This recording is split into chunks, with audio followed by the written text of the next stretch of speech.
Alcázar. They took her again. Where's that convoy go next? Barcelona, probably. You got a map?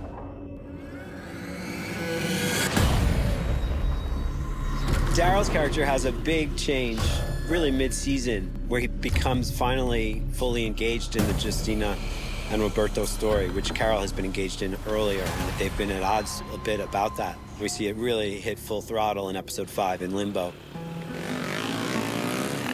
This episode was the one that we most consciously and aggressively leaned into the spaghetti Western.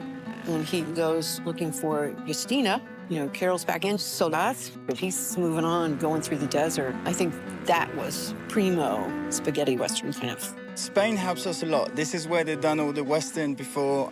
We're filming now in Zaragoza.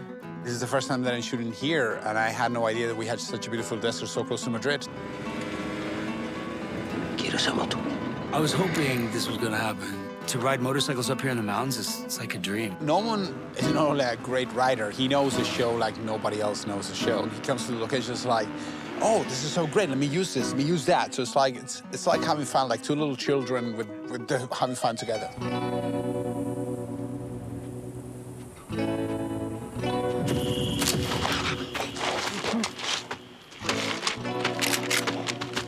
Back up. Buenas noches, señor. Episode 5 is called Limbo. It is the name of this group of people that live in the desert. They suffer from leprosy. We started researching like what the disease looks like and how it manifests itself physically, because the idea is that Daryl comes across this group of people and you want them to think it's walkers for a minute, and then all of a sudden they start talking. So he comes in, boom. I think he's a zombie, right?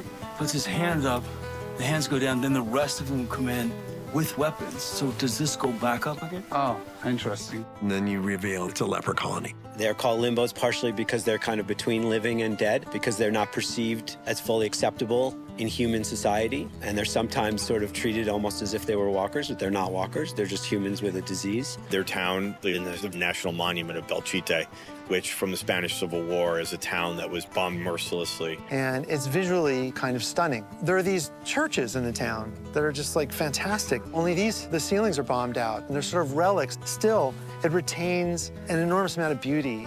The thing that they most guard preciously is their water. This hour is what we have for all of us. They are besieged by a group of people who regularly come in and take the water from them and leave them on the margins. Daryl comes upon this world, and knowing his character quite well, this is not something that he'll let abide. And then he kicks into full hero mode. Okay, ready, and action. We just immediately started to see a confrontation between Daryl and one of these characters. The showdown between me and the bad guy on the bikes I really liked, because it's a very wah, wah, wah moment, you know? And that actor was really fun to work with because he's like, ah! And then I liked the thing that looks like a katana, but it folds like a switchblade. It's called a fucker, which is fun to say. But I like that, going in and slicing him. Yeah, it was all fun.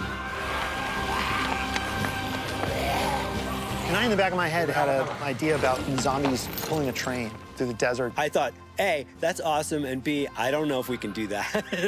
When we were able to finally put it on its feet, it was pretty amazing. I really like that whole sequence, you know, and the guy playing guitar, singing an old Spanish song and on the horse, and they're following him.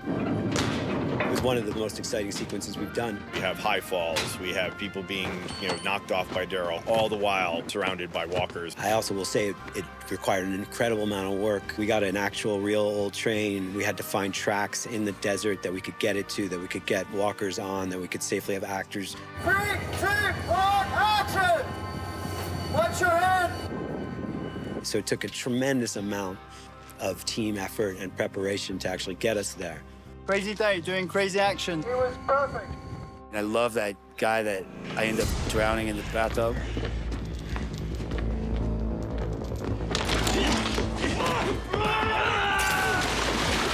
He was really fun to work with. I actually kept his bathrobe. It's my bathrobe in Spain.